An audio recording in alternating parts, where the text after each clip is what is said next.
Thank you, Anna. Now, do you want to say a few words about me?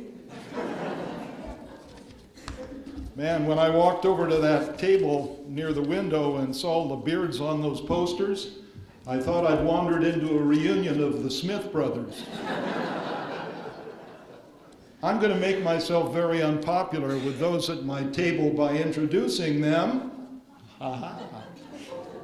My wife, Susan.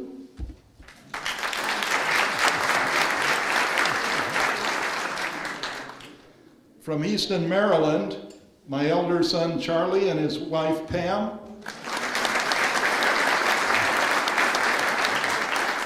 From Portland, Oregon, my younger son, Rob. My little sister, Carol Mackay. Dear friends for many years, Wayne and Joy Davis. And our good buddy, Mark Lissagore. I want to tell you that Anna is the reason I teach, because teachers want their product to transcend them. Anna is a very, very funny lady who, after she left Westlake High School, went on to UC Berkeley, then enrolled at USC's Annenberg School of Communication, very difficult to get into, and like Will Rogers, she's a humorist. She's working on a novel now after producing a very, very funny book, The Chictionary. All you women should read it. You can find it in your bookstore. I checked the Amazon website, and her readers give her book 5 stars.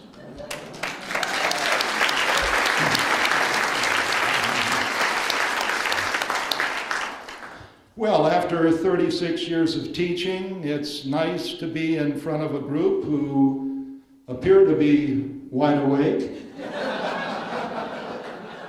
and don't have zits.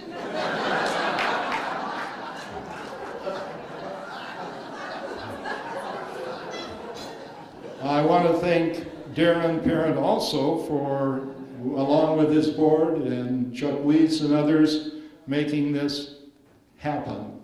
It's great to have a Hall of Fame for teachers, and they put in a lot of hard work to make the evening happen.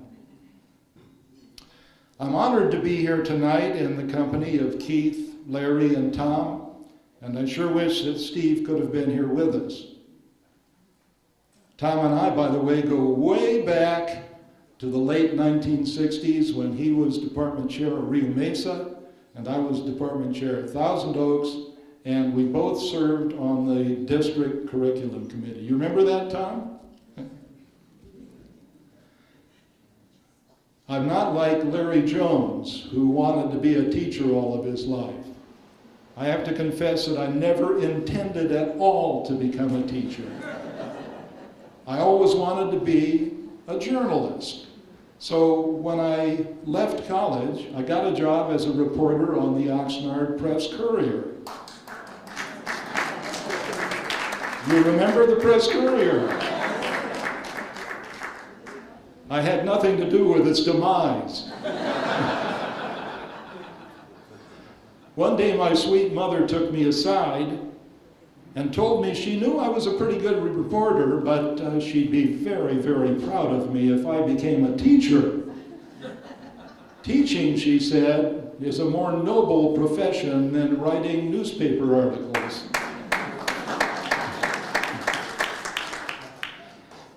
And she said I had what it takes to be a teacher. I didn't think so at all.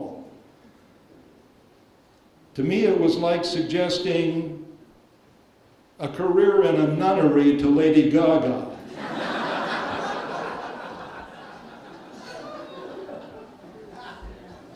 I felt that my perceptive mother saw something in me that I did not see in myself. And so off to college I went again. And I fell in love with teaching from the start. I thrived on the creativity, involved in making learning interesting and challenging, and I enjoyed the fun of repartee and interactions with my students. And I still feel that enthusiasm, so I'm going to look back at some of my memorable students, in addition to Anna. Train your eyes on Brian Fitzgerald because he's about to choke. World champion track star Marion Jones was one of my counselees at Thousand Oaks High. Yeah, hold your ears, Brian. In the early 90s, and she saw a lot of me because I was the head timer at track meets, and she always came in first. And when Marion was playing basketball, there I was announcing the basketball games. You're going to have to deal with it, Brian.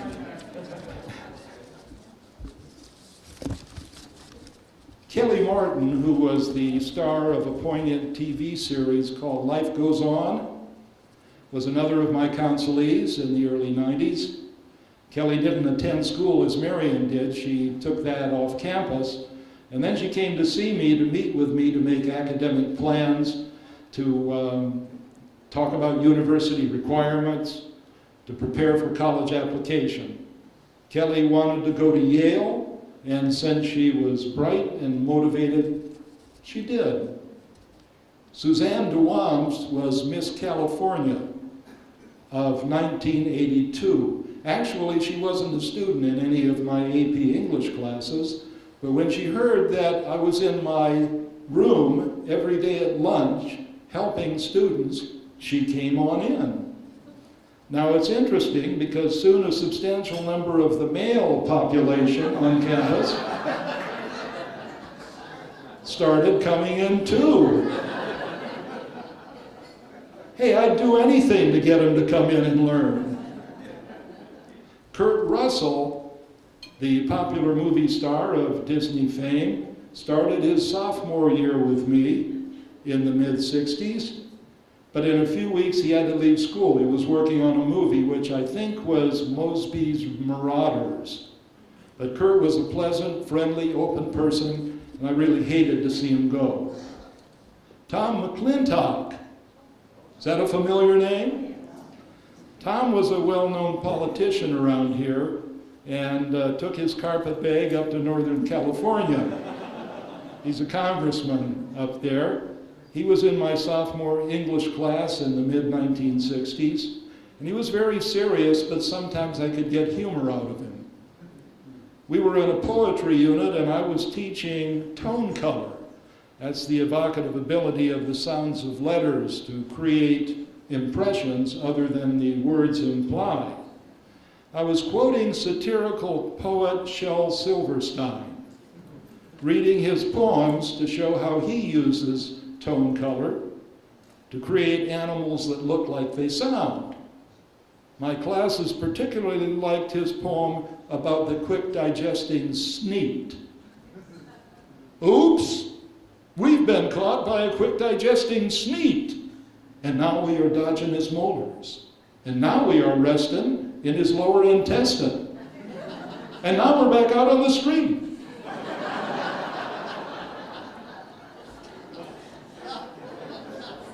Oh, some people get it a little later. The assignment I made was to use tone color to create new words and animals that look like they sound. And here's what Tom wrote about a sad-looking creature he called the frump. And it says right here, Tom McClintock, English 2H, January 4. And then he didn't put the year. That's a few points off his score here. How's it going, little frump? How's life been treating you? To sit there useless on your rump, is that all you can do? How's it going, little frump? It can't be all that bad. Many times the world you'll bump. Don't let it make you sad. Hey, little frump, you know all this? Then why the look of dejection? 10 to 1, it simply is a touch of indigestion. One of my more memorable students was a guy named Mike Richards, Kramer on the Seinfeld show. And you might understand that maybe he was a little eccentric, very vocal, and a class clown. We were working on hyperbole. I read to the class a Paul Bunyan tall tale as an example and instructed them to create a character and tell a story about him or her using hyperbole. Then I picked the best tall tales, read them to the class, and they voted for the tallest tales in a lie-off. Kramer was one of our finalists in period 3. I'm going to read only the first paragraph that he wrote because I really am out of time. This is about Big Beulah.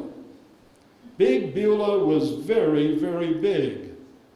When she stood in one place, her butt was in 2 counties. Sounds like him, doesn't it? The Los Angeles Rams wanted to hire Beulah for a position on the team, the front line. To get through a doorway, she had to exhale completely and have a bulldozer push her through. They actually used Beulah for a model once, a model for the Goodyear blimp. Years ago, Beulah gave up trying to be slim. She quit Weight Watchers and organized a new group called Weighty Waddlers. That's it. Thanks for being here and keep on learning.